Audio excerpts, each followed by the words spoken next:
आप देख रहे हैं विशाल 11। तो चलिए बढ़ते हैं आज की कहानी की ओर। आज की कहानी में आगे बढ़ने से पहले अगर आप लोगों ने अभी तक हमारे चैनल को सब्सक्राइब नहीं किया है तो जल्दी कर लें और साथ में बेल आइकन को ऑल पे कर लें ताकि वीडियो आने वाली की नोटिफिकेशन आप तक जल्द पहुंच सके। तो चलिए बढ़ते हैं आज की कहानी की ओर। यह कहानी मेरी कल्पना है और काल्पनिक है पूरी तरह से। इसका किसी सच्चाई से कोई वास्ता नहीं। बचपन में अक्सर हम जिद करते थे कि हमें कहानियां सुनाए और हमारे बड़े बूढ़े या यूं कहें दादा दादी नाना नानी हमें कहानियां सुनाया करते थे और हमें ज़्यादा रोमांच भूत प्रेत और पिशाच की कहानी में आता था। जब हम डरते डरते उन्हीं के गोद में सो जाया करते थे। कहानी सुनते सुनते बहुत साल पहले ऐसे ही भोलू और ताड़क ने जिद्दी की कहानी सुनने की, और वह तब बच्चे थे और बहुत शरारती थे। तब कहानी का सिलसिला शुरू हुआ। एक के बाद एक नई कहानी सुनने के बाद दोनों को डर लगा और वह रजाई में छुपकर सो गए। बच्चे थे तो डर तो लगना ही था। रात हो गई और भोलू को पेशाब लग गई, पर डर के मारे किसी को बता नहीं रहा था। और गांव का माहौल था, सब सो गए थे और चारों ओर सन्नाटा छाया हुआ था। धीरे आवाज में फुसफुसाते हुए ताड़क को जगाते हुए बोला, ए भाई उठना, मुझे बहुत जोर की लगी है। पर ताड़क अपनी नींद में मस्त था। भोलू और ताड़क शहर से पहली बार गांव गए थे क्योंकि नानी का घर तो सबको प्यारा होता है। भोलू ने एक बार फिर कहा, भाई उठना, लेकिन वह नहीं उठा। भोलू की नजर सामने खिड़की पर पड़ी जहां से बाहर का घोर अंधेरा दिख रहा था और भोलू के दिमाग में वही कहानी घूम रही थी जो उसके नाना जी ने सुनाई थी। उल्टे पेड़ वाली चुड़ैल की कहानी जो बच्चों को उठा के ले जाती थी और खा जाती थी। भोलू और ताड़क अपने कमरे में थे और गोलू इतना डरा हुआ था कि दूसरे कमरे में जाकर किसी को जगाए कैसे। भोलू ने एक बार फिर कोशिश की और ताड़क की नींद खुली। भोलू बोला, भाई मैं कब से जगा रहा हूँ पर तू है कि उठ ही नहीं रहा। ताड़क बोला, क्या हुआ बोलना। और भोलू ने उसे बताया। तब दोनों उठे और कहानी का असर था अभी तक दोनों पर। दोनों खिड़की की तरफ एक साथ देखे। बाहर अंधेरा था और सर्दी के मौसम में धुंध भी बहुत था जिससे सफेद धुआं सा भी बना हुआ था। बाहर पेशाब करने के लिए बाहर ही जाना था क्योंकि टॉयलेट घर के बाहर बना हुआ था जो खेत के बेहद करीब था। भोलू उठा और बोला, चल भाई वरना बहुत देर हो जाएगी। हाँ हाँ चलते हैं, ताड़क बोला और बिना किसी को जगाए घर के दरवाजे पर दोनों चले गए और एक दूसरे को देखने लगे। भोलू बोला, किसी को जगा लेते हैं, पर ताड़क बोला, नहीं रहने दे, नींद खराब हो जाएगी सबकी। और बहादुरी दिखाने के चक्कर में दरवाजा खुलने लगा। धीमे धीमे आवाज करते दरवाजा खुल रहा था जो अंधेरे को चीरते हुए शोर कर रहा था। दरवाजा खुला और दोनों ने एकदम बाहर निकला और सामने टॉयलेट को देखने लगे और धीमे धीमे कदम से आगे बढ़े।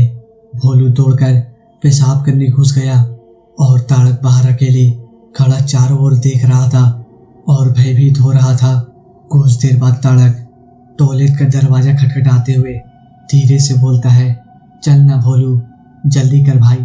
इतना बोलते ही वह घबरा जाता है और थोड़ा तेज आवाज में बोलता है, भोलू क्या कर रहा है अंदर। पर कोई आवाज नहीं आती। ताड़क टॉयलेट का दरवाजा खटखटाता है पर कोई आवाज नहीं आती। ताड़क बहुत ज्यादा घबरा जाता है और घर में भागने की जैसे ही कोशिश करता है तो पीछे से एक बूढ़ी महिला की आवाज आती है टॉयलेट में से, मैं अभी आता हूँ भाई। ताड़क एक पल के लिए सुत्र हो जाता है और सामने खिड़की पर देखता है कि भोलू खड़ा है और बोल रहा है, भाई तू बाहर क्या कर रहा है।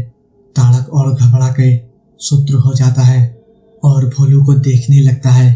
टॉयलेट का दरवाजा आवाज करते हुए धीरे धीरे खुलने लगता है। भोलू बोलता है, भाई पीछे वह सफेद साड़ी में बूढ़ी औरत कौन थी। ताड़क खिड़की पर देखता है कि गोलू डरी हुई निगाहों से लगातार पीछे देख रहा था। डर के मारे टाड़क की आवाज मानो चली गई थी। टाड़क पीछे पलटने को जैसे ही कोशिश करता है, वैसे ही तेज आवाज में गोलू चिल्लाता है, नहीं टाड़क, पीछे नहीं। तुझे कहानी याद है ना, जिसमें क्या कहा था नाना जी ने कि कभी पीछे नहीं पलटना चाहिए। टाड़क और डर जाता है और बेहोश हो जाता है। आखिर छोटा बच्चा जो था, गोलू देखता है कि वह औरत जो गोलू के पीछे थी, वह टॉयलेट से ही बड़ी भयानक आवाज में बोलती है, आजा गोलू, अपने भाई को बचाएगा नहीं। अब गोलू भी कांप गया था डर से और लगातार चिल्लाने लगता है, नाना जी, नाना जी। पर बिजली की तेज खड़खड़ाहट से और पेड़ों के हिलने की तेज शोर में गोलू की आवाज दब जा रही थी। वह बुढ़िया वही चुड़ैल थी जो उस गांव के रहने वाले उसी की कहानियां सुनाया करते थे। वह बूढ़ी औरत बड़ी ही तेजी से आगे बढ़ती है और टाड़क के पास आकर बैठ जाती है और हंसते हुए गोलू की तरफ देखती है। गोलू भाग के नाना जी को जगाने जाता है, पर दरवाजा बंद हो जाता है। गोलू जोर जोर से दरवाजा पीटने लगता है, पर कोई फायदा नहीं होता। गोलू भाग के जाके खिड़की से देखता है तो वह चुड़ैल अपनी असली रूप में आ चुकी होती है। बड़े बड़े बाल, नाखून जो पेड़ को काट के गिरा दे, दांत शेर के जैसे बाहर आ चुके थे और वह हंसते हुए गोलू को देखने लगती है। आजा गोलू आजा, तेरा भाई को खाते हुए मुझे देखना चाहता है। इतना सुनते ही गोलू जोर जोर से रोने लगता है और बोलने लगता है कि मेरे भाई को छोड़ दो। इतने में वह चुड़ैल चिल्लाती है कि पहले तेरे को ही खा लेती हूँ ताकि तेरा चिल्लाना बंद हो जाए, और तेजी से भागती है गोलू के तरफ। गोलू पहली मंजिल पर होता है और दरवाजा बंद हो जाता है। चुड़ैल पाइप के रास्ते चढ़ने की कोशिश करती है, पर बार बार चढ़ नहीं पाती क्योंकि उसके पैर उल्टे होते हैं। पैर उल्टे होने के कारण वह गिर जाती है। पैर उल्टे होने के कारण वह पकड़ नहीं बना पाती। इधर टाड़क को होश आता है धीरे धीरे और वह उठने की कोशिश करता है और देखता है कि वह चुड़ैल गोलू को शिकार बनाने की कोशिश कर रही है। टाड़क उठता है और दरवाजे की ओर भागने की कोशिश करता है। वैसे ही चुड़ैल भागती है टाड़क की ओर और कूदती है उसे पकड़ने के लिए। उतने में वहां से गुजर रहे गांव वाले उसे देख लेते हैं और जोर जोर से चिल्लाने लगते हैं, मारो मारो चुड़ैल चुड़ैल। चुड़ैल टाड़क को पकड़ लेती है और गांव वालों को देखने लगती है। इधर घर वाले भी उठ जाते हैं और बाहर से आ रही आवाज से घर का दरवाजा खोलने लगते हैं। नाना जी देखते हैं कि वही पास में चुड़ैल टाड़क को पकड़े खड़ी थी। नाना अनफान में उसी मंत्र का उच्चारण करने लगते हैं जो बहुत साल पहले अपने पिताजी से सीखे थे। चुड़ैल बेचैन होने लगती है मंत्र को सुन के और तेजी से टाड़क को छोड़ के भागने लगती है गांव वालों की तरफ और उन पर हमला ना करके जंगल की ओर भाग जाती है। गांव वाले कहते हैं कि नाना जी, वह अपने शिकार को कभी नहीं छोड़ती, वह फिर आएगी। और नाना जी टाड़क को घर में ले जाते हैं और उसके शरीर पर कोई निशान तो नहीं, वह ढूंढने लगते हैं। टाड़क अभी भी बेहोशी की हालत में है, पर गोलू के बारे में कोई नहीं सोचता कि वह कैसा है, क्या होगा गोलू का। गोलू बेहोश होकर अपने कमरे में गिर पड़ा था। यहाँ नाना जी ने पाया कि टाड़क की पीठ पर चुड़ैल के नाखून के निशान थे जो नीले हो गए थे, और यह एक चिंता की बात थी कि क्योंकि टाड़क का खून नाखून से खरोच कर चुड़ैल चख चुकी होगी, और अगर ऐसा हुआ तो वह अपने शिकार का पीछा करते हुए हर जगह पहुंचने की कोशिश करेगी, जैसा कि गांव वालों ने कहा था कि वह आएगी। नाना जी के माथे पर पसीना साफ झलक रहा था और हाथ पैर कांपने लगे थे। वह अचानक चिल्लाकर बोले, मैं अपने बच्चे को कुछ नहीं होने दूंगा, नाना जी बोले, गोलू कहाँ है? एकदम से सब छत की ओर भागे तो दरवाजा बंद था। दरवाजा जैसे तैसे तोड़ा तो देखा गोलू डर के मारे बेहोश हो चुका था, तेज बुखार हो गया था। नाना जी बोले, मेरे घर को या किसकी नजर लग गई? गोलू डर के मारे बोल नहीं पा रहा था। उसकी आंखों के सामने वही बूढ़ी और भयानक शक्ल याद आ रही थी और वह सोते सोते उठकर बैठ जा रहा था और चिल्लाने लग जा रहा था। नाना जी ने पंचायत बुलाई और गांव वालों से राय लिया कि क्या किया जाए। तो गांव के किसी समझदार बुजुर्ग ने कहा कि तुम्हारा बच्चा ताड़क अब चुड़ैल का शिकार बन चुका है। वह उसे हर हाल में मारने का और ले जाने की कोशिश करेगी। तुम्हें ध्यान रखना होगा, चाहे कितना कोशिश कर लो, वह चुड़ैल अपनी सारी शक्ति लगा देगी। नाना जी ने पूछा, कोई हल हो तो बताइए। बुजुर्ग ने कहा कि इससे पहले वह तुम्हारे पास आए, तुम उसे ढूंढते हुए पहुंच जाओ और खत्म कर दो। पर ध्यान रहे, यह बहुत ज्यादा खतरनाक है, क्योंकि उस तक पहुंचने के लिए तुम्हें कई मुश्किलों का सामना करना पड़ेगा और जान भी गंवानी पड़ सकती है। जंगल के बीच में पहुंचना होगा, एकदम अंधेर जगह जहां रोशनी और उजाला भी अपना दम तोड़ दे। वहां इतनी शांति होगी कि तुम्हें सांसों की आवाज भी तुम्हारे कानों को चुभने लगे और इतना डर लगेगा कि इंसान सोच के ही मर जाए तो क्या कर पाओगे तुम। नाना जी कहते हैं, अपने बच्चे के लिए मैं हर मुसीबत से लड़ने को तैयार हूँ।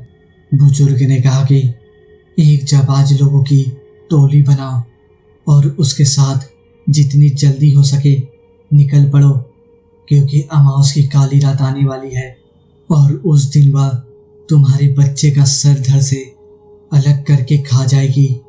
नाना जी के पंचायत में गुहार लगाते हैं कि कौन कौन मेरे साथ चलने को तैयार है। मैं बूढ़ा तुम्हारे हाथ जोड़ता हूँ, पर कोई तैयार नहीं होता है। तब नाना जी और वह बुजुर्ग को बोलता है कि मैं चलता हूँ। बुजुर्गों को देख के गांव के कुछ लोग और तैयार हो जाते हैं। काफी रात हो जाती है। पंचायत को एकदम से सन्नाटा को चीरते हुए जंगल की ओर से आवाजें आती है। सब डर से कांप जाते हैं। बुजुर्ग कहते हैं कि हमारे पास बहुत कम समय है। वह चुड़ैल अपने शिकार को पाने के लिए अपनी शक्तियां बढ़ा रही है। हमें जल्दी से जल्दी ही उसे ढूंढना होगा।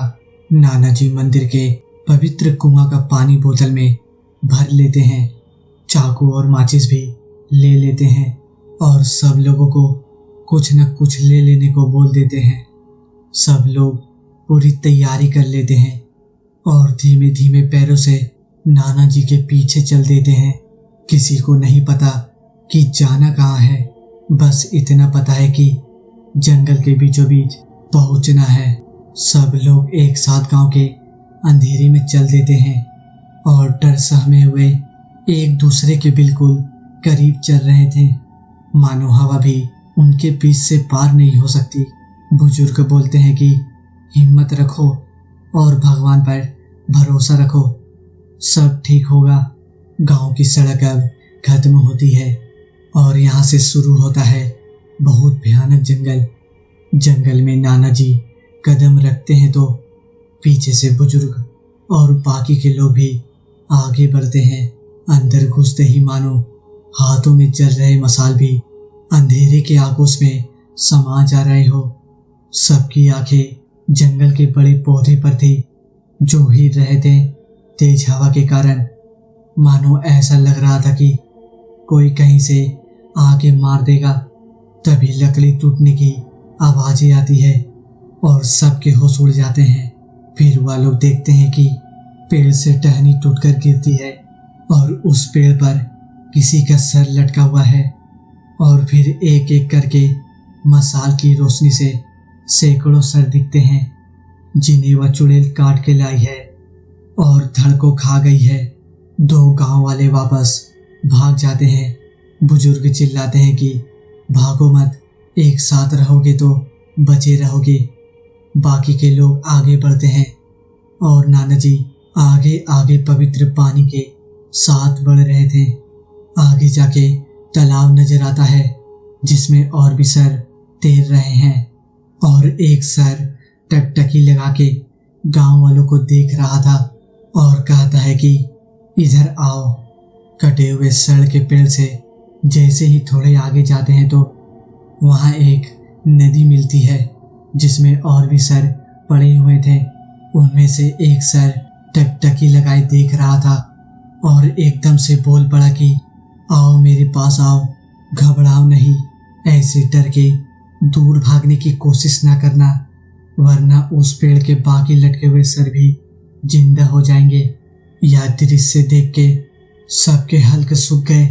नाना जी दबी आवाज में बोलते हैं कि तुम बोल सकते हो।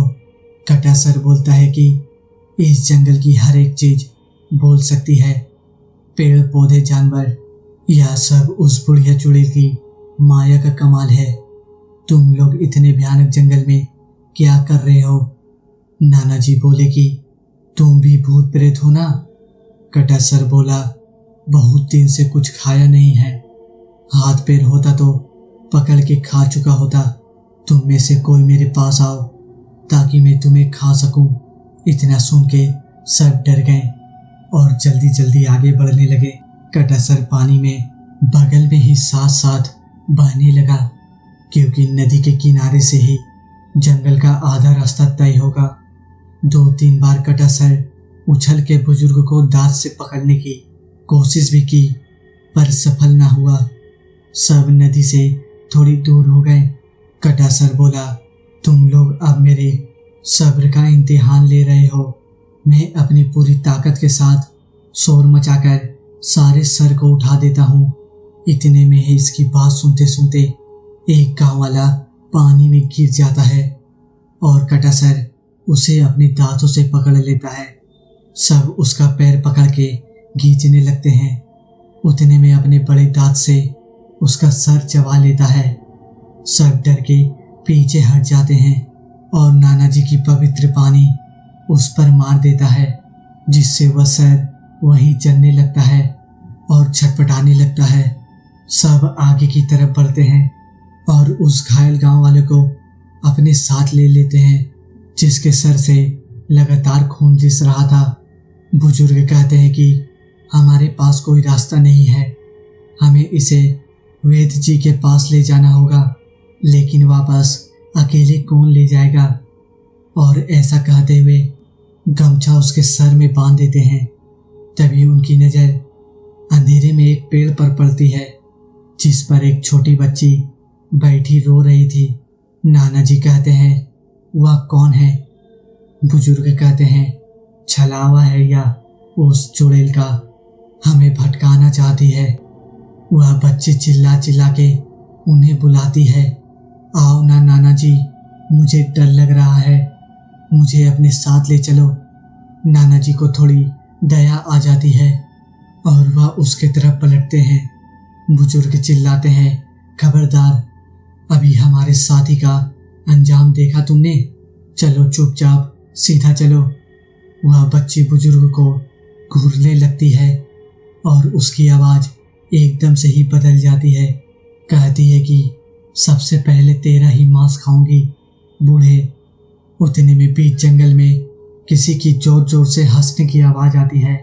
बुजुर्ग कहते हैं कि चुड़ैल हमें देख रही है, एक दूसरे से दूर मत होना। सबसे पीछे चल रहे शख्स के हाथों में मसाल बुझ रही और उसकी आंख भी लग रही थी।